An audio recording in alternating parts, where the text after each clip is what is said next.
You're listening to episode 26 of the Fed and Fearless podcast. On today's episode, we're talking with Rachel Rae Garmon all about the messy middle between body acceptance and body change. So stay tuned. Hi, I'm Laura Schoenfeld.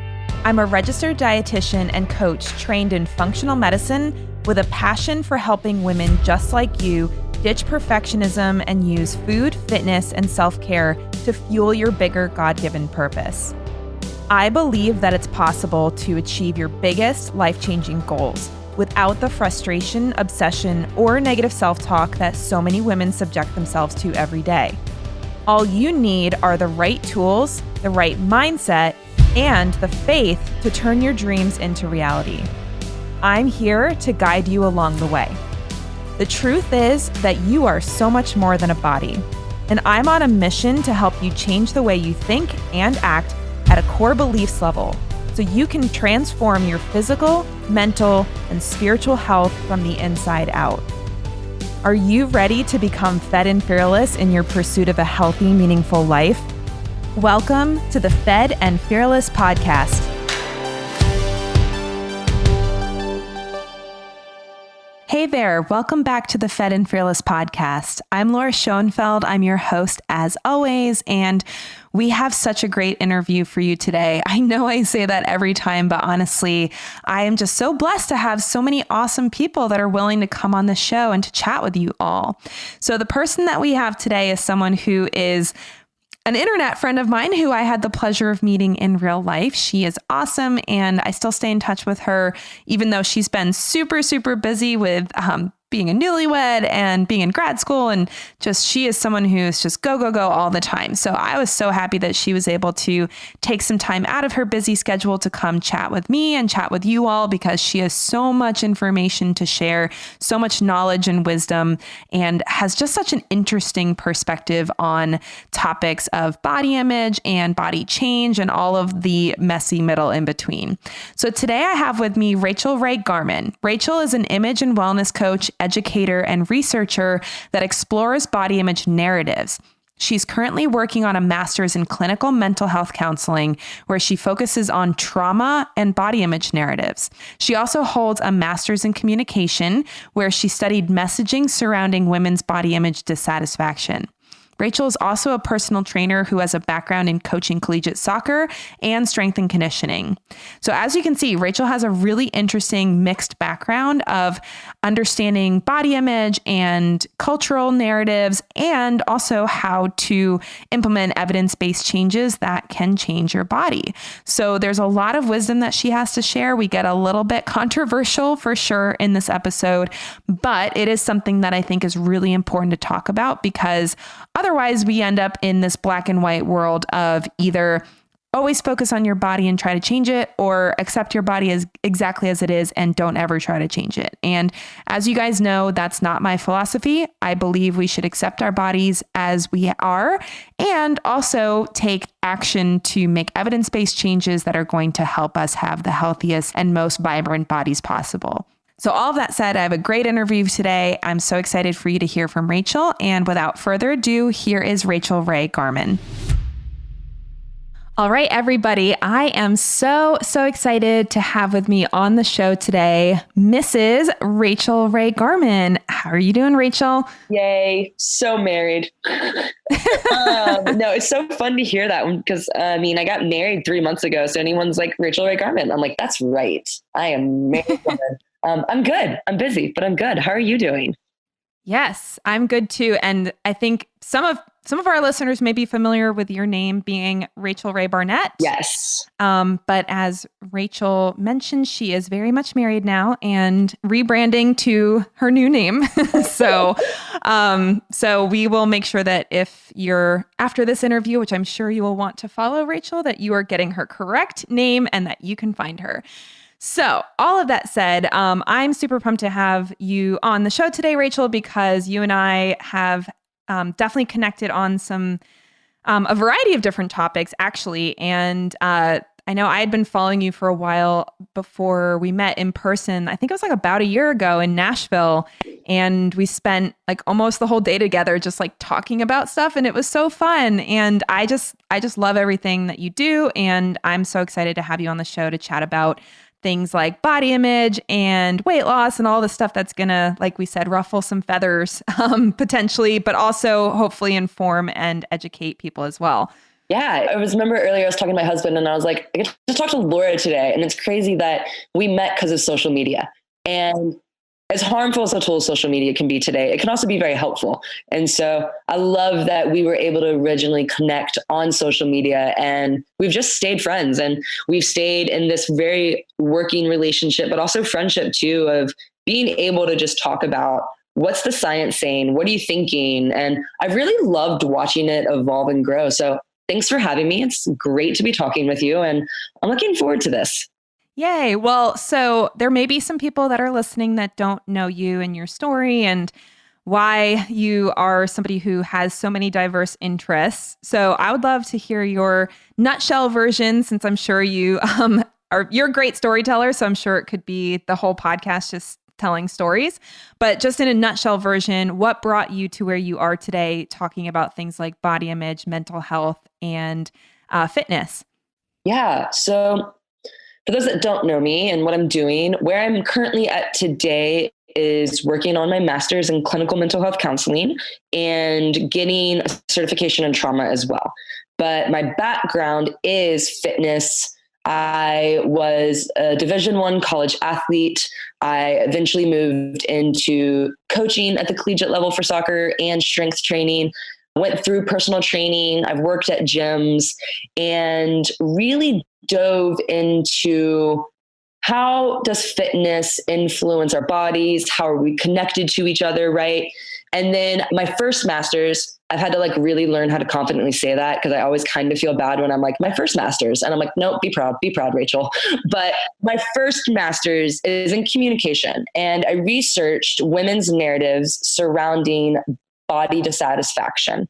And when I looked at that from a communicative lens, and I took what I was learning in the research on that, and I took what I was learning in the research in diet culture, body image, fitness, the physiology of the body, and was really just kind of seeing how it all came together. And that's actually what led me now to my second master's in clinical mental health, because it goes so much deeper. And my personality type always just kind of wants to go deeper and wants to know more. And so that is how I kind of ended up where I am today. And like you said, with a vast array of just interest and specialties that I'm looking at.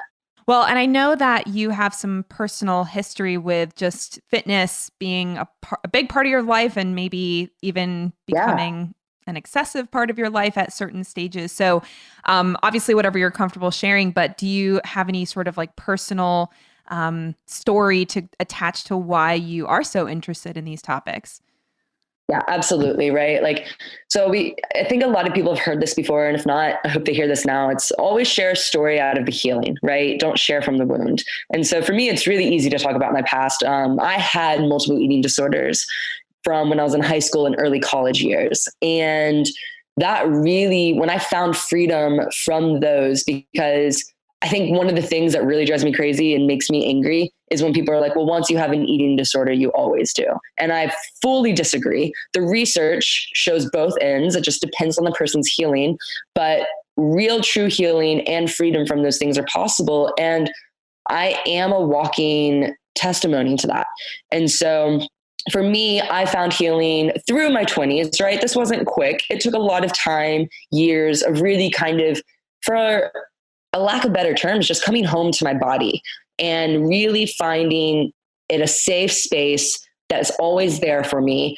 And so that the pain and struggle that I went through in my teens and early 20s has completely directed my path to what I'm researching today. If I can provide a space and research for women to change their narrative and to not go through what I went through, I absolutely want to be able to hand them that tools. So that's what's put me kind of on the path that I'm on right now. is the practical experience that I've had myself struggling with eating disorders and obsessive fitness, right? Kind of seeing all of those things interwoven and play together. Mm-hmm.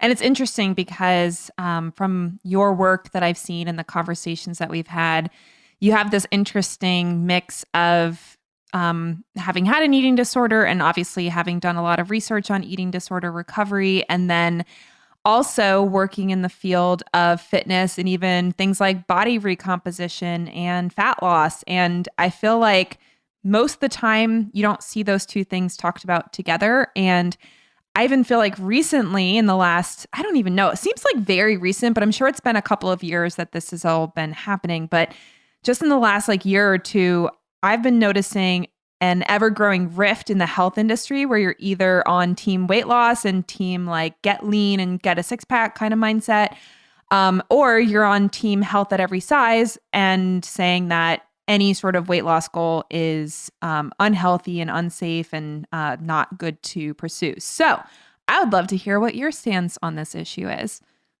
Yeah, I definitely sit in what my friend Liz, I think she's Little Liz on Instagram. I think she coined this term. I don't actually know if she did, but I'm going to use it. Shout out to Liz if she did coin this, but I sit in the messy middle, right? It is that place where I'm actually not on one camp or the other camp, and I don't see it as black and white, right? If I'm looking at body image specifically, that is how one experiences embodiment from their head to their toe in their life.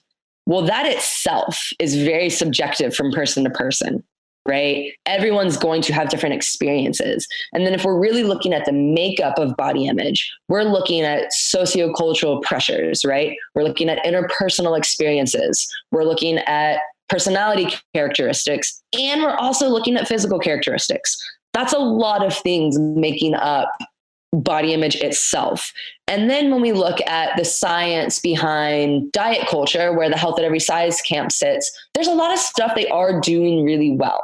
I will say that they are a very safe space for people who've been over restricting for too long, because if I am looking at this from a cultural perspective, our culture's narrative is that skinny is better, right? Skinnier brings happiness. And that's just not correct. And so, but that's our cultural narrative right now with where we sit in society. That being said, I also know a lot of people on the health at every size who have taken the message and kind of skewed it, I think, as well. And that's kind of making people feel not even uncomfortable, but I'm saying hurt, shamed, guilty. The fact that I know I've heard some and read some, and I've heard stories of women, right? I say all of things that I'm going to share on today's podcast with like, these are women's stories. I've interviewed women. I've sat with women, and I've heard people be like, I feel ashamed for wanting to change my body. And I don't think a woman should feel shame for wanting to change their body from both ends, right? This is where I see both sides. I don't think someone that's really overweight today should feel shame to lose weight. I don't. And I don't think that a woman who does actually want to lose weight feel shamed, right? And then I do also come from the camp of, I've been in the fitness industry, and I don't think it's healthy for everyone to go on a weight loss journey. And I don't think it's healthy for everyone to have abs. I don't think everyone can have abs genetically, right? Like, I've been very lean in my past and still didn't have abs. It's an unrealistic expectation for me.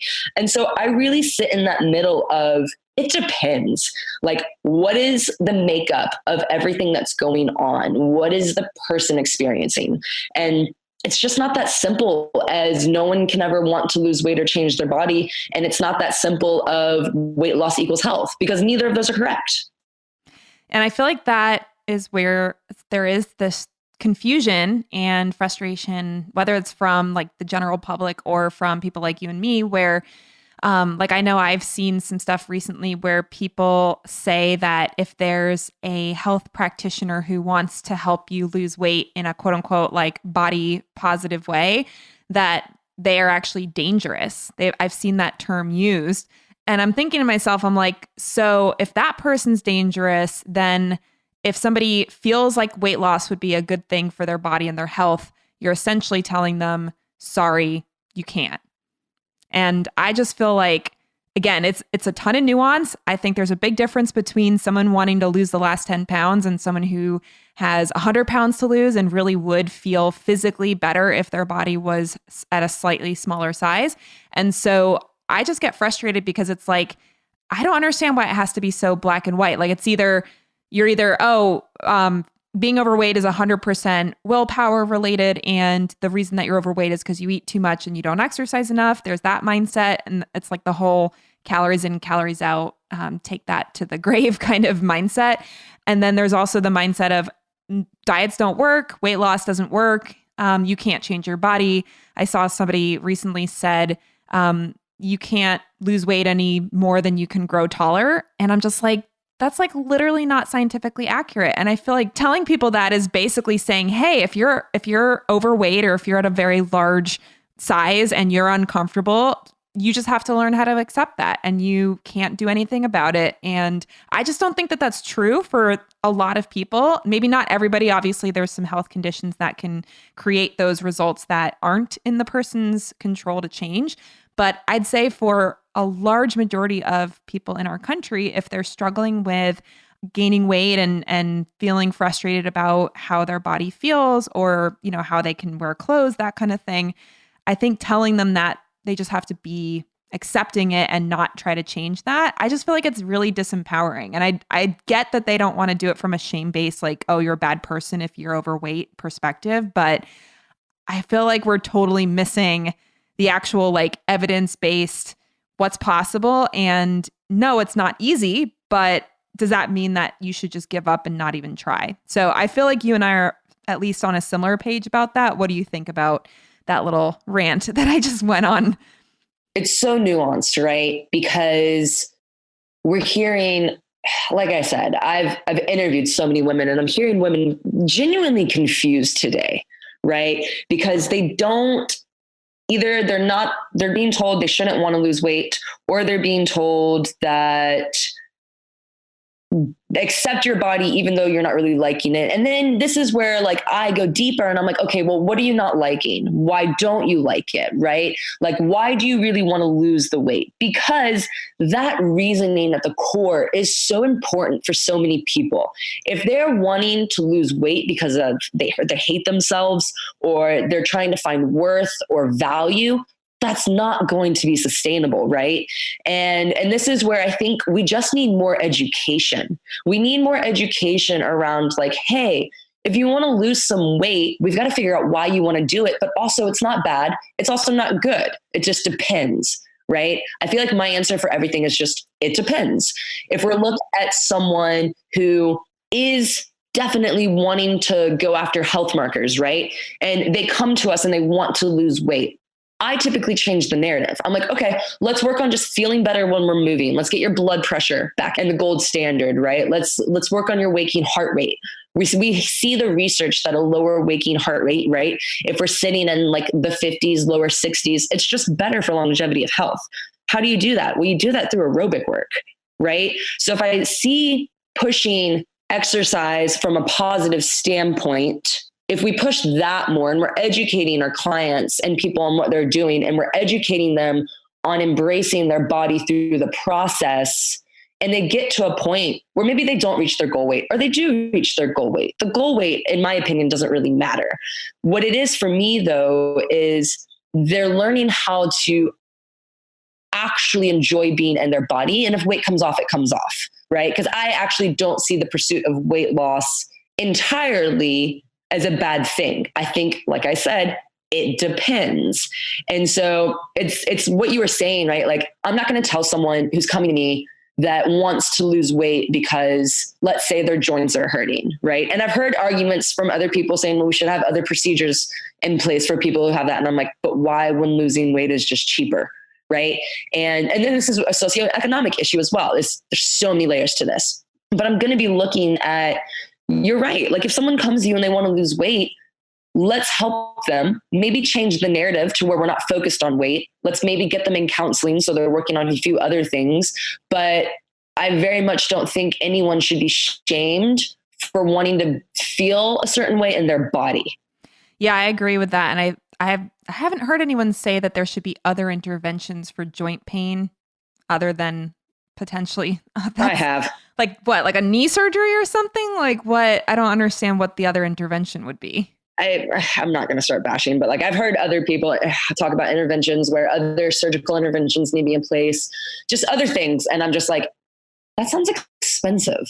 Well, and not to mention sometimes surgery, if Yes. people are at a certain weight, can actually be really dangerous. So Yes. I don't know. I mean, if it's like, hey, let's try to get you on a plan that helps you lose weight really slow and steady and is sustainable versus, hey, let's do a risky surgery and one that you could have a chance of never waking up from. I don't know. I feel like figuring out how to help people with the diet and exercise piece makes a lot more sense to me. Now, I think a lot of what we're talking about is people who have health challenges that are directly impacted by their weight, which I know the Health at Every Size movement says, oh, you can be healthy at a larger size. I agree with that. I think people can be healthy at a variety of sizes. And there's also evidence that at certain weights, you are getting a certain amount of extra pressure on joints, and our joints are only designed to withstand a certain amount of pressure. And so at some point, it actually is a problem. So I think that side of the equation makes sense and hopefully makes sense to a lot of people. Obviously, there's probably still some people who would disagree. But what about when we're thinking about people who don't actually have health issues that are caused by having extra body fat and they just don't like the way that they look or they just don't feel good in their body? Like I know for me, I'm trying to think, probably I've been like 20 pounds heavier than I am now. And I just didn't feel good. And I felt like puffy and like clothes didn't fit. And that did not feel good to me to be at that higher weight. And I also know it was based on my stress levels, what I was using to cope with stress, like, sugar, alcohol, that kind of thing. Just all the different, or skipping workouts because I had work to do. Like I could see how my habits were leading to that outcome. And by changing habits, I was able to see some results. But what I was going to ask you is, do you think that it's ever healthy or like, is it dangerous to pursue a purely like body recomposition goal just for the sake of changing the way that your body looks? So you're going to get annoyed with me and I'm going to say it depends. It depends. I have just learned to answer, and sometimes I do have an actual like black or white. Well, not really, but for most people, I'm like, it really does depend, right? So I think this is so multifaceted, right? We're looking at first when we're talking about, let's just first off talk about like internalization, diet culture, and what people perceive as a body. That is, like I mentioned earlier, it's going to be defined as a cultural norm first. And like our beliefs do and are impacted by cultural norms, right? When we're looking at body image specifically, we're looking at being impacted by our parents and families, our friends and media and culture, right? Like that is what makes up what we think of an ideal body. And then we internalize that and we come up with our own internalization and beliefs about bodies. And so then when we look at feelings, and this is where it becomes very problematic today, what we're seeing in the research right now is that body dissatisfaction is at the highest it's ever been. And we're seeing that that has a direct, like there's longitudinal research showing that this indicates that it predicts higher levels of dieting, which can be bad, right? Like you and I both know that there's a lot of unhealthy dieting out there. And people going to unhealthy weight control behaviors, like eating disorders are a thing. They're very important and they're actually growing today as well, which is a problem. And the body dissatisfaction, it's also leading to lower levels of physical activity. It's leading to lower self-esteem in women, and it's leading to higher levels of depression and anxiety, right? So if I'm looking at just the longitudinal data in the research right now showing me that there's a correlation between body dissatisfaction in women and depression, anxiety, low self-esteem, lower levels of physical activity. Obviously, that's a flag. And you know this as much as I do. Levels of like higher levels of physical activity are just good for your mental health, right? It's good for the physical health too. We see the physical benefits. I'm pretty sure Stacy Sims did research, and there's other research obviously out there showing too that like our bodies go in a fasted state when we're exercising, right? And so we're getting some benefits from that alone. And then it's the same you can correct me if I'm wrong on this one. I'm pretty sure take like 30 minutes of exercise 5 days a week is the exact same equivalent as taking a Prozac. I could be wrong on that. Don't quote me. I don't know if I've heard that one, but it wouldn't surprise me if there was a significant impact on mental health like that. There's a significant impact on mental health. I'm actually digging into that research right now. But so we're seeing all of that, right? So we know that there's a relationship between the way we mentally think about our bodies and feel about our bodies. And it's directly what you just said. When I was 20 pounds heavier, I didn't feel good in my body, right? And so what we're seeing today, that a lot of people are having issues with what we call it is like affect differentiation, but looking at really being able to describe an emotional experience using distinct terms, right? So you'll hear a lot of people go, I feel fat. You're like, well, that's abstract. What do you mean by that? Because you can't just feel fat, right? There's something deeper. We need more distinct terms to figure out, oh, well, you'll hear one person say, because if I ask them, they're not going to have language to it. But typically when you teach people language, they're going to go, oh, I just feel sluggish, if they can identify it. Or they're going to go, I feel unworthy, or I feel unloved, or I feel whatever their story is, because there's different core root issues for everybody. And it's also going to depend on the personality type, right? If we're looking at the Enneagram, we're broken up into like shame. A lot of people feel certain things out of shame. Other people feel things out of anger, right? We're all sitting in these different triads of where our core emotions come from. And so that's why I'm like, there's so many layers at this. And so really what I'm getting at is, first off, people need to recognize that their mental state is impacting their physiological state, right? Like the body holds on to things and remembers things that our minds tuck away, right? We actually go through, there's like little traumas, big traumas that everyone goes through. And our brains are so good at being like, we're going to tuck that away and you're not going to remember, but the body does. And so our bodies are holding on to all these things. And so when we're looking at combining all of this together, we're seeing people, if they're not feeling good in their body, if their energy is lower, their activity is lower, well, of course they're not going to feel good, right? And if we start teaching people to just exercise, and what the research is showing is to exercise out of an enjoyment of pursuing exercise, right? You can want to change your body composition, in my opinion, if you're doing it from a healthy place, right? So like right now, me personally, I am working on just getting stronger, but also seeing a little bit more definition. That's all I want. I literally was like, I would like to see my triceps cut a little bit more, strictly because I just want to, right? Does it change how I feel about myself? It really doesn't. I'm very comfortable in my own skin. I've done a lot of internal work. And for example, like you just mentioned, right? You have done the internal work as well. My husband, he wants to put 20 pounds on, right? And so for him, it might not be 20. That's just a guessed number, but he wants to put mass on. He wants to have strictly body composition goals. He wants to just get stronger. And part of that is he has to put on weight. Now we get to, why is he doing it? Right? Why do you want to put on weight? Because he's shorter than me. And so this could be an issue. Do you think you find your worth, or you're like, are you trying to become more of a man or whatever and gaining weight? And the answer to all of that's no for him. He genuinely is like, I just want to see how strong I can get. And I want my body to change while I do it, because I think it's cool to be able to change my body. And people are going to disagree with that, right? People are going to disagree that you can never change your body from a healthy state. And I don't think that is correct. I think some people can. I think it depends on what's at the core and why are they doing it. Yeah, I totally agree. And it's interesting because I think back to the periods of time in my life, because I think like if I think about the ranges of weights I've been at as an adult, there's probably a good like 40-pound spread. And I'm about in the middle now. I honestly haven't even weighed myself recently, so I don't even exactly know where it's at. But I know that when I was at my lowest weight, I wasn't necessarily happier, because that was a result of being on the college volleyball team, and I was super active, and that was the leanest I ever was my whole life. And I actually don't even really care to be that lean again. Like, it's just not something that is super valuable to me. And then all the way up to my highest weight, which I don't know if that would be like end of high school. I kind of swung. Basically, I was like kind of heavier in high school and then got super lean with the volleyball and then kind of like creeped back to that higher end of the scale in grad school because of stress and busyness. And again, unhealthy coping behaviors, which were things like alcohol, food, that kind of thing to deal with stress.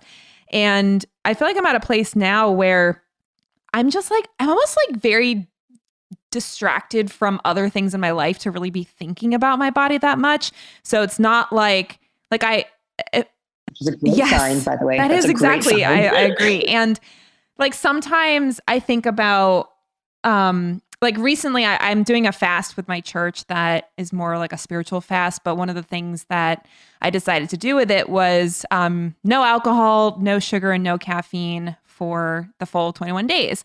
And well, and it's funny because everyone's like, oh, restriction makes you want things more. And I'm like, well, I mean, I guess a little, like sometimes I'll be like, oh, it'd be really nice to have, we just got an espresso for Christmas. And it's like, oh, it'd be nice to have like a nice little like Nespresso this morning. But I don't feel like super restricted. And I think it's because I'm coming at it from a sense of like, I want to practice self-discipline and I don't want to have my main coping mechanisms at the end of the day be, oh, I need some wine, or I don't want the way that I get energized in the morning to be coffee. I want it to be I want to feel in control of my habits and my choices. And so it's funny because I think I haven't been weighing myself, but I think I've lost some weight because I'm also doing a little bit of intermittent fasting with it as well to try to like mimic some of the fasting that the church is doing. But all of that said, I don't think like if I've lost weight that like I'm not looking at myself any differently. I don't think I'm a better person or anything like that. I will say I feel like my clothes are fitting a little better. I feel like my energy's better. I feel like my mood is here and there because of some entrepreneurial challenges, but like I feel like on a non-stressful day, I'm pretty chill. Like my emotions are pretty good. So I just think it's really interesting because in the past, I used to be so like my like height of my body image dysmorphia was when I was at my lowest weight, and I still was not happy because I had an ex-boyfriend who used to tell me how he thought six-pack abs in a woman were sexy, and I never had anything even close to that, and I was obsessed with trying to get to it. And luckily I never went into any sort of like eating disorder behavior, but I was constantly criticizing the way that my body looked. And like I said, nowadays I'm probably a good like 10, 15 pounds heavier than I was at my lowest weight, and I just like don't care that much. But I also feel like if I start to overindulge, or if I start to get like over the holidays, if it's like sugar all over the place and more alcohol, that kind of thing, and I feel my body starting to put on some extra body fat, I can say to myself, hey, this probably isn't a good trend that I want to like just follow for the next year. So why don't I make some adjustments and get back to baseline and like, you know, just, I hate to say clean it up a little bit, but like just get a little bit more consistent with my habits, make sure I'm getting to the gym 3 days a week, which is my happy spot for gym attendance. And I just like, I feel like when I talk about the way that I approach these things, sometimes I think I'm like, am I crazy for thinking that other people can accomplish this? Because I feel like sometimes the narrative from the body positive kind of like anti-diet community is that this is not possible to do. So I just went on a total rant, but I just wonder, do you feel like you've had the same experience where you used to deal with a lot of body image stuff and now you're at a place where you don't wrap your emotions up in it, but you also are working on some different body change goals that are really just more for your own personal satisfaction as opposed to thinking that that somehow is going to make you a better person? Yeah. I have a lot of thoughts to what you just said. I just said way too much. So you're sorry about that. Okay. I think first and foremost, what I want to tell every person listening is that if you are dating a guy that is telling you they like a specific body type that is not easily attainable, you need to leave them. It's mind blowing to me because I grew up with the narrative that men wanted smaller women, right? Our culture gave us that narrative. I'm not at all being like, where'd that come from? I know where it came from. Like, I'm a good like 20 pounds heavier than my husband and always have been, right? Like, I am taller and I weigh more and he doesn't give two flying flips. He doesn't. He loves me for me. He has seen me. I have lost, I will say this, I do know ballpark that I've lost about 30 pounds over the last year and a half. And I can talk more about that later too. But I will say this, he has loved me 30 pounds heavier and he's loved me 30 pounds lighter, and he doesn't care. And so I just want to give permission to any woman who needs to hear this, that if a man is solely with you because of your body, that relationship's not going anywhere, because newsflash, our bodies change. They're going to change. They're always evolving. There is pregnancy. If you don't want kids, that's also, you're fine. That's okay. But you're still going to age, right? Your skin is going to loosen. You are not going to be as lean. We lose muscle mass. We lose bone. Like, there's so many things that we lose. And so I just wanted to say that first and foremost, because when you said that, I was like, whew, slap that boyfriend. Well, good news is my husband is very similar to yours. Well, probably the same, where he thinks I look awesome even when I'm sick or I'm like sweaty or whatever. So Love. That's definitely not the situation anymore. It goes beyond the body. Yes. So anyways, glad you married your husband, not that ex-boyfriend. So I just wanted to say that first. I think too, circling back to that main thing and that main discussion of changing the body, how do I approach that? Do I pay attention to my body? I really don't anymore. I'm not disconnected from my body, right? I listen to my body. And if I'm going to pull in personality where I sit on the I'm in the body type, right? So I am an Enneagram 8. For those of you that don't know the Enneagram, it's not some wizardry thing. It is a personality type that really teaches you your interpersonal story, where you go in stress and health, how you act. It's been life-changing. It's really helped my husband and I's communication, all that fun stuff. Anyways, people sit in the heart triad, the head triad, or the body triad. I sit in the body, which means for me personally, I'm always in my body, right? Like, I can wake up in the morning and be like, oh, my hands are kind of, oh, what'd I do? Like, why does my shoulder feel like that? Whereas like other people I know that, like, Laura, you're an Enneagram 4. Yes. You're probably like, what? Why do you think of that first thing in the morning? It's funny, and maybe it's because I'm in the field that I'm in, but I feel like sometimes I'm like over attentive, and I have to kind of like, because my husband's the opposite. He's like, he could be like on death's doorstep and be like, I'm still going to work. So, but it could be that I'm just more emotional about. Well, it's also you are in this field, but typically most people I talk to that kind of sit over in the heart or their head, they're like, what do you mean you think about your body when you wake up? I'm like, I live in my body. It's what I do. Mm-hmm.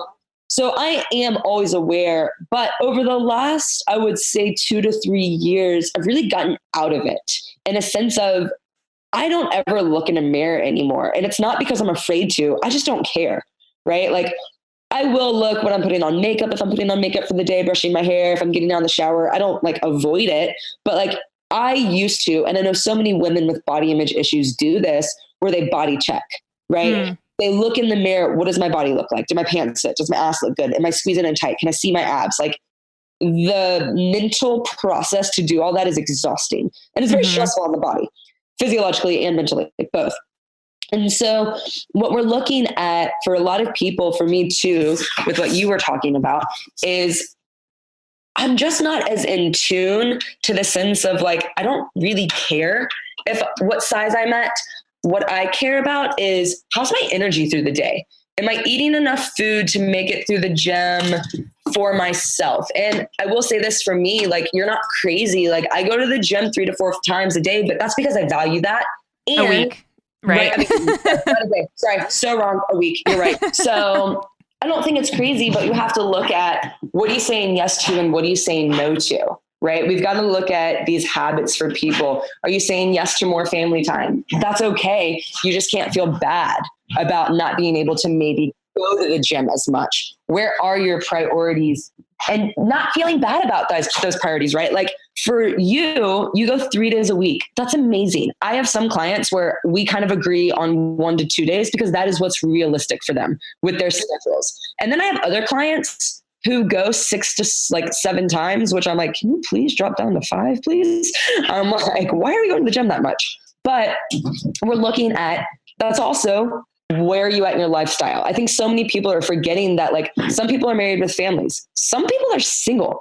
Some people can't afford a gym membership, right? There's so many different factors going into play that these blanket statements of saying it's impossible for anyone to go to the gym 3 days a week, like that's just not possible. It's way too complex to just make blanket statements like that. Well, and just to jump in for a second, it's funny. My standard of like habit focus is 3 days a week. Like if I am planning out my week and I want my week to go the best that it can, I make space for 3 days a week. That doesn't mean it always happens. Like even just this week, I have had like a really stressful month so far, and just like a lot of emotions and like mostly emotional exhaustion, but physical exhaustion as well. And I went to the gym on Tuesday in like an awful mood. I was super upset. My husband was there. We have like a private gym membership that like literally it was just me and him in the gym. So I was telling him about what happened that day and I started crying and I was like, what am I even doing here? There's no way I'm going to be able to do like a normal lifting routine. And my husband was like, well, why don't you just do some cardio? I'm like, okay, cool. And then I literally just got on, there's like a rower machine called the Hydro that has like programs and stuff.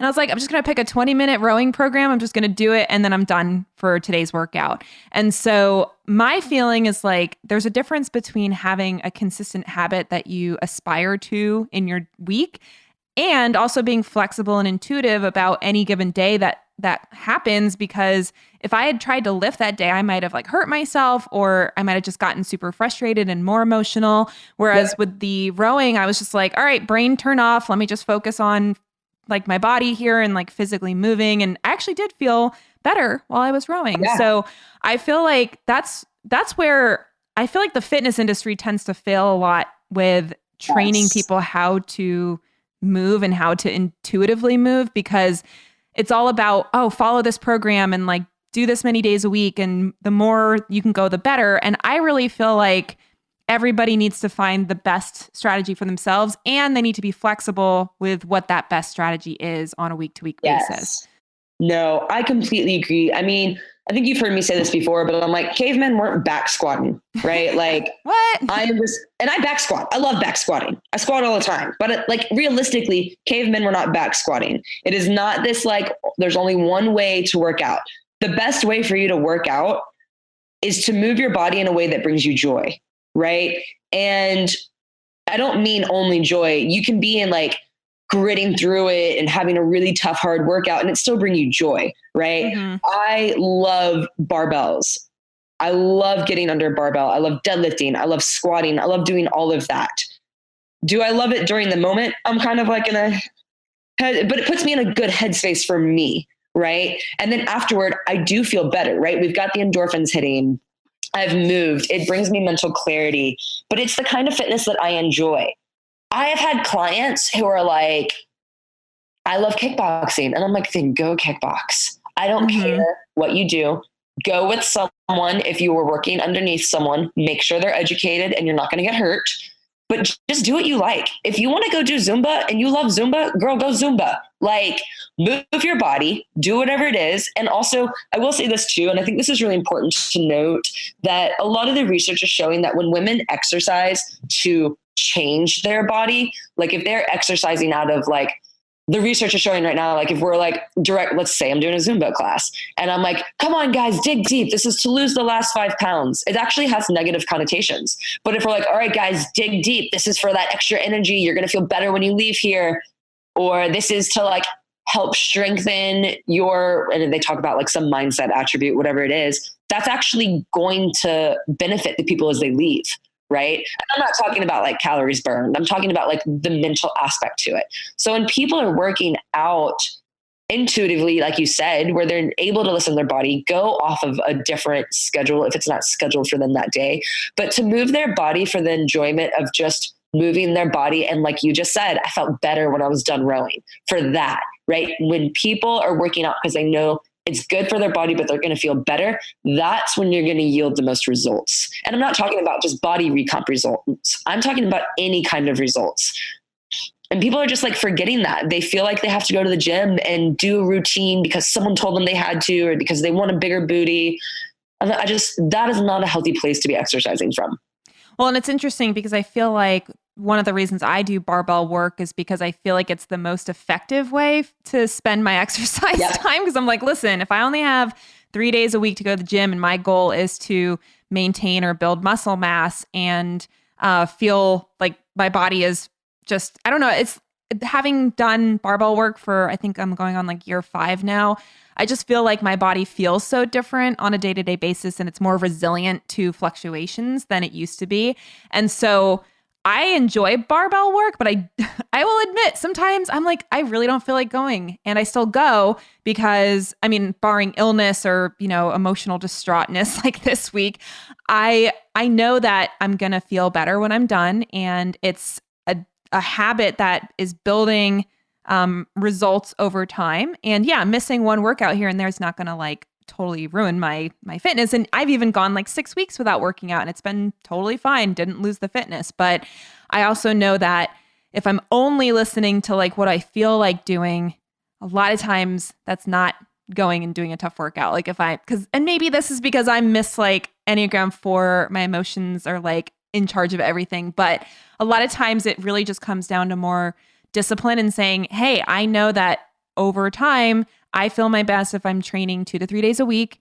And maybe I don't feel like going. Maybe I'd rather lay on the couch and watch some Netflix, but this is going to make me feel good. And it's worth, making the short-term sacrifice of my leisure time and doing something a little tough to benefit me. So the reason why I wanted to bring that up is because sometimes I think with the enjoyment piece, I don't want anyone to do something that they hate, but I also think it's okay to do stuff that's hard that in the moment maybe doesn't feel amazing and like super fun. Cause like you said, doing heavy back squats, like when you're doing a squat, you're probably not like, oh my gosh, this is so fun. Like you're grinding a little bit and it's hard, but I just personally find a lot of satisfaction after a workout like that, where I'm like, okay, I pushed my body. I showed myself what I'm capable of. And I know that this is really good for me in the long term to keep doing.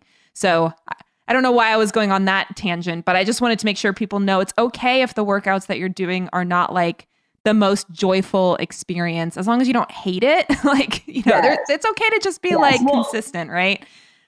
Yeah. And I will say this too, like there is research that's like, hey guys, you need to lift weight, right? Like women who don't lift weight, I think you can lose like at least 3% of your muscle mass per decade after the age of 30. Again, Stacey Sims, amazing female physiology researcher. If no one follows her, go follow her. But she's doing a lot of this research on women and athletic performance. And she literally just came out being like, hey guys, like you lose muscle mass over the decades if you don't keep lifting weight. So lift weight. And so like for that, right? Like I think looking at the joy of choosing your body's longevity and muscle mass. I think when you add it into that perception too, it goes right along with what I was saying, but also with what you're saying, right? Like it might not be fun in the moment, but I know I'm doing it for my body 20 years from now. Yeah. I feel like there's this enjoyment of the self-efficacy process, if that makes sense. Yes. So like doing something that you said you were going to do and having self-integrity, I actually think can create improvements in your body image and your self-image. There's this movie that I saw recently. You might have heard of it. It's Brittany Runs a Marathon. Yes, we watched it the other night. I cried at the end. And the reason why is because, I'm not going to spoil it for anyone because I think people should watch it. I think the reason I was crying at the end was because what was happening was like she was in this moment where she could give up or she could like push through and follow through on the commitment that she made to herself. And she did that. And I was like, oh my gosh, that's so amazing. Like, I bet she feels so proud of herself for like following through, not giving up and, just doing what she said she was going to do. And I feel like that's an opportunity that people miss out on when they think like, oh, I have to do it to lose weight, or if I don't lose weight, it's not worth it. Or, if it doesn't fit perfectly into my schedule, or if I have to sacrifice anything to do it, then it's not worth doing. Cause I just feel like having the opportunity to challenge yourself and make some changes to your lifestyle that would be good for you, having that opportunity to like see what you're capable of and actually follow through on your commitments and actually become a different person through the process of following through on your commitments. I actually feel like that's more valuable to people than even if they lose weight or not. And that's where I feel like, telling people to not even bother on if they have a weight loss goal or anything like that, it's kind of almost like hitting their self-efficacy to say, well, you won't be successful, so don't even bother trying. Yeah. And again, I recommend everyone go watch that movie. It was so good because it does. I mean, she does get stuck in the weight loss struggle too while she's doing it. And I really loved the way that movie was done because they didn't put an emphasis on her. Well, I'm not going to give away the whole thing, but like I said, everyone should just go watch it. But yes, right. And this is when I come back to, I'm like, it really does all depend. Why are we doing it? Right? Are you trying to lose weight because you think you're going to find more worth? Guys are going to like you more. You're finally going to find validation with mom. You think that skinnier is prettier. None of those are good reasons, right? If you're doing it solely because you're like, I'm feeling heavy and my joints are hurting. There's multiple things to look at. Weight loss is not the only answer for that, right? But I'm not going to tell someone you're right. You should just like stay where you're at and deal with it. Can we look at other behavioral adjustments that might need to be made as well? Yes. But I don't think solely just strictly black and white saying that all weight loss is bad. I don't think that's the answer. And I don't think that's a way to reframe weight loss, right? Like so many people don't even mention the word weight today, and they don't even mention the word diet today because they just don't want to talk about it. And I'm like, you can't just like clip an entire word out of our American language, right? Like we can't just like delete it. So why don't we start reframing it? Why don't we redefine what it means and give it new language? Yeah, so I would love to get your feedback on that because having the communications master degree and just being so like educated on narratives and language and all of that, I feel like this is just rampant in our society where people harp on certain words and like the possible connotation that word could have, and instead of being like, why don't we redefine this word and start using it appropriately, they're just like, you can't say that word. Like it just turns into this thing where it's like, you know, Voldemort or something like, oh, don't say that word, it's so bad. And I just feel like it gives it more power and makes it more scary to people than to just say, hey, diet is what you eat and the choices that you make with your food. So let's talk about your diet, you know? So I would love to hear what you think about that because like I said, you're definitely more educated than I am on the communication and language side of the equation. But I'd love to hear what you have to say. Yeah. So diet and diet culture are not one and the same, right? So let me break it down communicatively for everybody really quick. If we're looking at how we process communication and messaging, right? I'm sending everyone a message right now, and it's through AirPods, their iPhone, whatever you're using to listen to this. That is the mode in which you are getting this message, and you are filtering it through all of your past experiences. All the previous messages that you have taken in, you are subconsciously filtering everything I am saying right now through that lens. That's a lot, right? Just that one simple process of message, which is coming from me, the sender, to you, the receiver. It goes through so many filters. And what we call that is noise. It goes through all this noise until you finally take it, form it, make an opinion on it, and then you send me a message back. Right? Basic communication model for those of you that care. It's fascinating. It's fun. I love it. You might not. But so that on its like just simple basis, communication's already complicated, right? We're all filtering based off of our previous experiences, how we perceive our own subjective and objective, depending on where you fall in that camp, realities. I fall in both, where I believe in subjective and objective reality, but that's a different story, probably for a different day. And so if we look in Merriam-Webster, because I pulled this up before our conversation, because I was like, she's probably going to ask me about diet. And it is, first off, the definition, because there's 4 sub-definitions under just diet. It's just a food and drink regularly provided or consumed, right? No emotion connected to that. It's food and drink that you consume. The second one is habitual nourishment. The third one is the kind and amount of food prescribed for a person or animal for a special reason. And then the fourth one is a regimen of eating and drinking sparingly so as to reduce one's weight. So there are 4 definitions of the word diet for the word diet, right? And that's just the first entry. We're not even going down, like there's other entries to what diet can also mean. And so when you have a word that has 4 different meanings, and then you have a culture that has given, diet culture is a real thing. I am very, very against diet culture. I will make that stand. I don't agree with it. It leads to so many eating disorders, which eating disorders are the highest cause of death within mental illness, right? And so this is me going like, by the way, everyone that's listening, I'm so against diet culture and eating disorders. Anything that sells quick weight loss, anything that sells for you to like lose weight in an unhealthy way, all these different things that tells you the message that like you have to be thin to be beautiful. None of that's correct. But that's also not all what diet is encompassing, right? We have taken the word diet as a culture and created that it is a bad thing and that it only means to lose weight. That is what the majority of people, when they hear diet, they think weight loss, right? We've connected the two together. When in reality, like you just said, tell me about your diet. All I heard was tell me about what you eat, right? And so people are hearing the word diet differently because, and now we've got not only what does our culture define it as, take millions of people, take their experiences with this word, right? You've got to overlay all of that. What's the media saying? What are they seeing on TV? What are they seeing on social media? Everything plays into the makeup of this one word.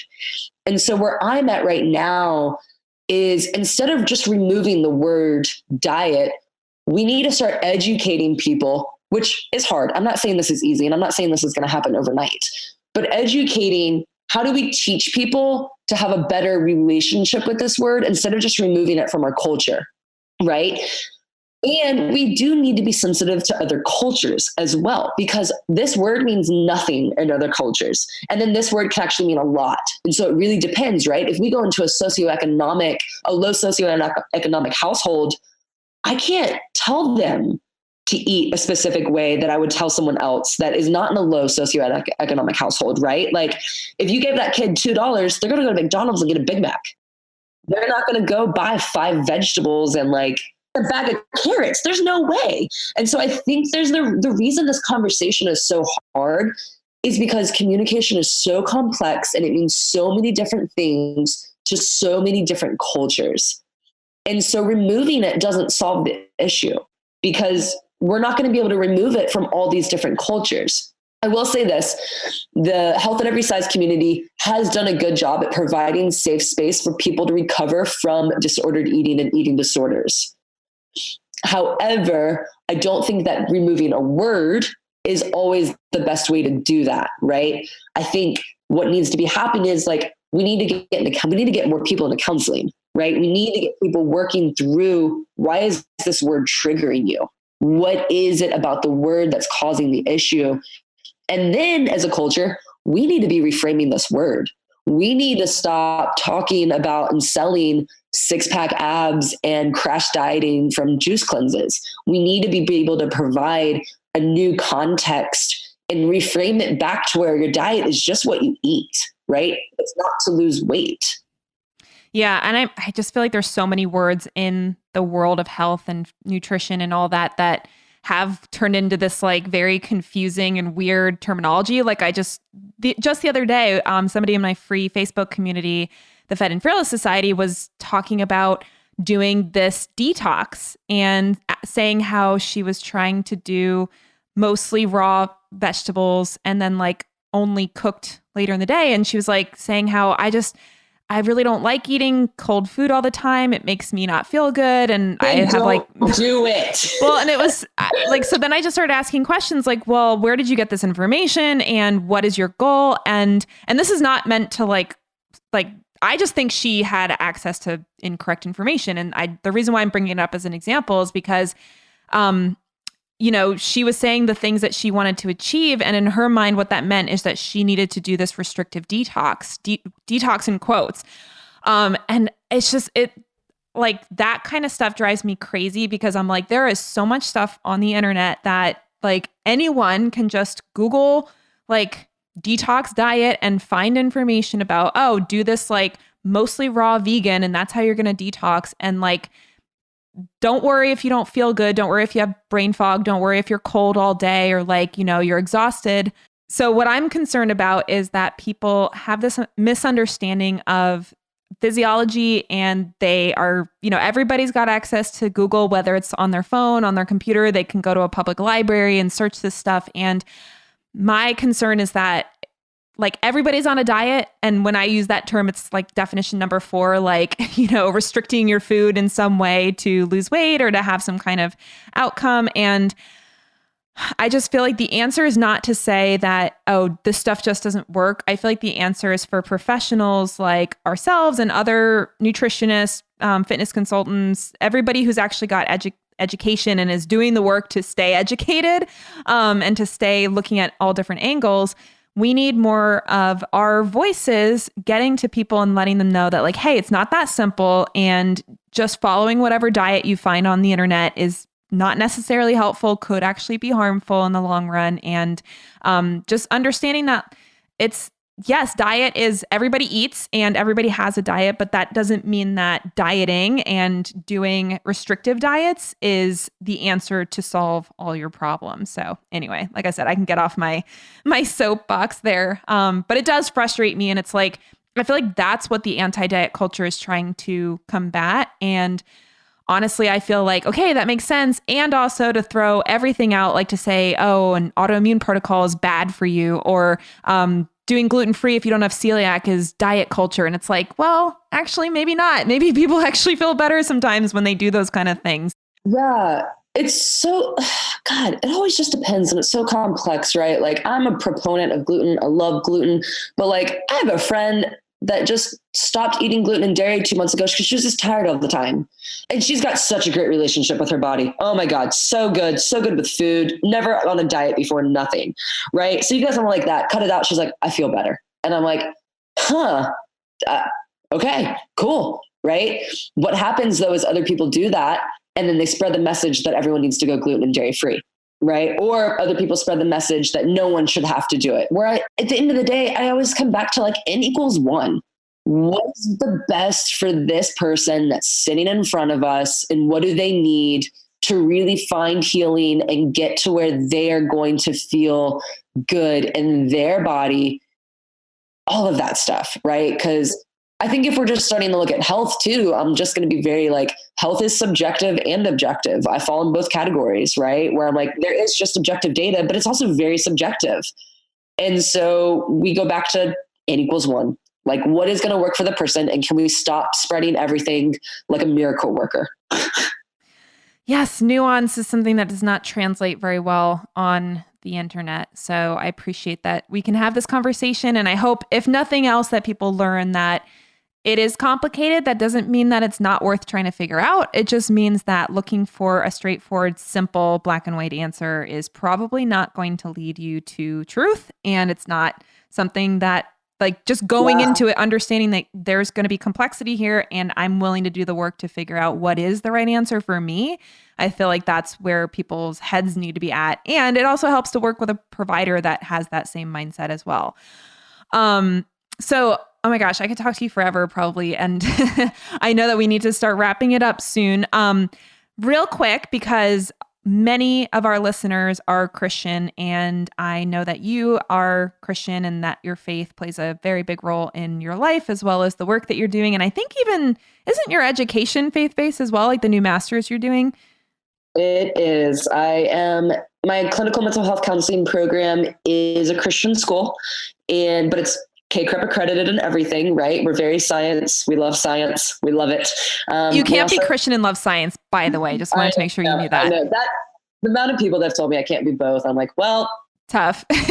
Obviously, like no one teaches without a PhD at our school. So we are very, very science people who love Jesus. Yeah. So I was just curious, how does faith play into the work that you're doing, either with the new direction that you're taking with your education or just in general? Because I know you're in kind of a transitional phase of your life. So when I say the work that you do, I don't I don't know if I know for sure what work you're doing technically, but how does faith play into this whole mishmash? Yeah. So I was a personal trainer. I worked nutrition with people and I loved that. I did it for a while and I realized I was getting to a point where it wasn't enough for me with what I was doing. I needed to go deeper. And I am a firm believer that you need credentials to do what you are doing. So guys, don't go to a coach for mental health work, right? Don't if you have disordered eating or an eating disorder, go to a counselor or find a registered dietitian that is licensed to work with eating disorders, right? So considering that is my value system, the next obvious step for me was to go get licensed and to go get trained in clinical mental health. So where I'm headed now is I am working on a body image course to put out that talks a lot about the communicative lens and aspect of a few things that we talked about here, but then some cognitive behavioral therapy stuff and learning how do you actually you don't have to be body positive. You don't have to be negative, right? How do you just learn to be at home in your body? You can be body neutral. I don't believe in loving your body every day. I think that is a very far-fetched belief that you can genuinely look in the mirror every day and go, I love you, right? Might be slightly narcissistic, but that's whatever. That being said, if you do that, whatever, that's great. I'm glad you love your body that much. I also just don't think our bodies should be having that much attention all the time, right? I can go days without thinking about my body. And I know a lot of people, you probably too, right? You're even talked about oh, my clothes are fitting looser, whatever. And so I basically, long story, learning that I want to go deeper. I did missions work overseas for a few years and I saw so many different things over in Africa and Asia that I see in America. And I am a big believer in spiritual warfare. And so I think a lot of the issues that I'm seeing in women, yes, mental health stuff, cultural stuff, we're seeing that, but there's also a spiritual lens to it all. And so where faith interacts for me is I don't approach and I'm not planning on practicing once I'm licensed as a Christian practitioner. I plan on approaching clients as a practitioner. And if they want to know what I believe, I will tell them I believe in Jesus, right? And how my faith plays in all of that and integrates is I have conversations with Holy Spirit while I'm talking to clients. I have conversations with Holy Spirit while I don't have words to say to someone that's sharing a trauma story to me. Right? What do you do in that moment? I'm not enough, but he is. And so that's how faith interplays for me. And then also sometimes if we're looking at certain situations, is it a mental health issue or is it a spiritual issue or is it both? Right? I believe that a lot of things are just connected. I think our bodies and our minds and our spirits, I think they're all connected and I don't think it's simple work. And so my faith really does play out in everything I do, the decisions I make, right? The clients when I'm listening to their stories, I'm praying to Holy Spirit. I'm also listening to them very intently. And then also in moments I have nothing to say, I am very much Lord, I need words. Or I just sit and I pray for them and let the Spirit do the ministering, right? I don't believe that humans are the only ones that bring healing. In fact, I don't believe humans bring healing. I believe God brings the healing and uses us to minister sometimes, or just to be the vessels for him to do the ministering. Because at the end of the day, he's the one that brings the healing. I don't think it's us. So that's how my faith plays. That's how it's going to be playing out in my work as I advance and progress within this ministry and this counseling field. And then, yeah. Well, gosh, that could be a whole podcast in and of itself because I've had conversations with my, my Christian friends in the health industry about how, there is definitely spiritual warfare in our industry where it's I actually believe that the obsession with health and fitness is something that is a tool to distract us from the things that we're actually here to do. And it's people think they're, yes. Yeah. So, I mean, like I said, that could be a whole nother podcast, but since we are definitely wanting to wrap up time, because I want to respect your time and I I feel like we might be kind of making our listeners' heads explode a little bit. So I want to give them a breather as well. I have one more question for you that I ask at the end of every episode. And that is, what do you believe makes a person more than a body? My answer to that is, for me personally, recognizing that you're a soul, right? Like, you have a soul, you're a spirit. Like, your body is your temporary home on earth. And that is what I personally believe that makes every single human more than a body. Because if we were just bodies, we would be way less complex, I promise. Way less complex. And recognizing for everybody that there's so much more to you. Like, so much more to you that is worth your attention and your time and your love. That your body is just the vessel and your home here on earth. And while, yes, we should take care of it, absolutely, it's not the end all be all, and it's not our only focus, because then you're going to lose sight on everything else that's going on. I love it. Might be one of my favorite answers I've gotten to this question. So good. Gold star. I'm just kidding. Well, Rachel, like I said, I could probably talk to you for at least another hour, if not all day, like we've done before. And I so appreciate you coming on to have this messy conversation with me about weight and fat loss and body image and faith and all the different things that you and I connect on so much. I want to make sure that the listeners know where to find you, since I'm sure after this conversation, they will want to learn more from your amazing brain. So where can our audience follow you on social media? Yeah, so on social media, it is Rachel Rae Garmon. That is the new handle, updated and everything. And then I think by the time this airs, my new website should be up, and it'll just be rachelraegarmon.com. And we will be launching, by the time this airs, a body image online program for women as well. So you can also find more about that on my website that should be up by the time this airs. Amazing. Well, we'll make sure that your website and your social handles are all linked in the show notes for today. So that way, if anyone wants to find this information, you can go to lauraschoenfeldrd.com and check out the podcast page, and Rachel's interview will be there with all the links that you need to find.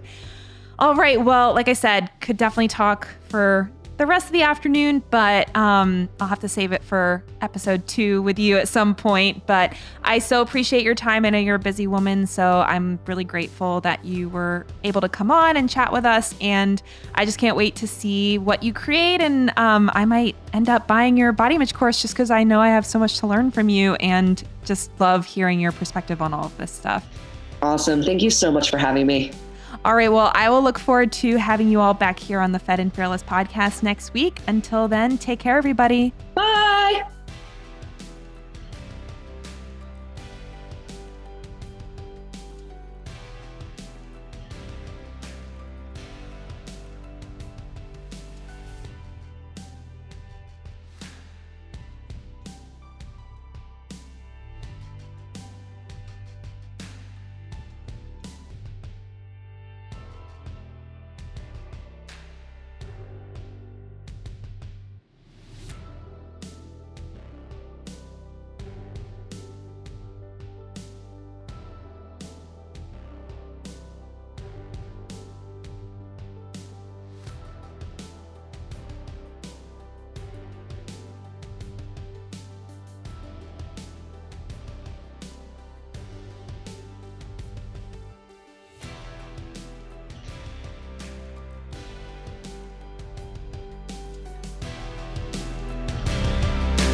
Hey everybody, Laura Schoenfeld here again. I'm so excited to announce that I now have openings for new private clients to begin working together in 2020.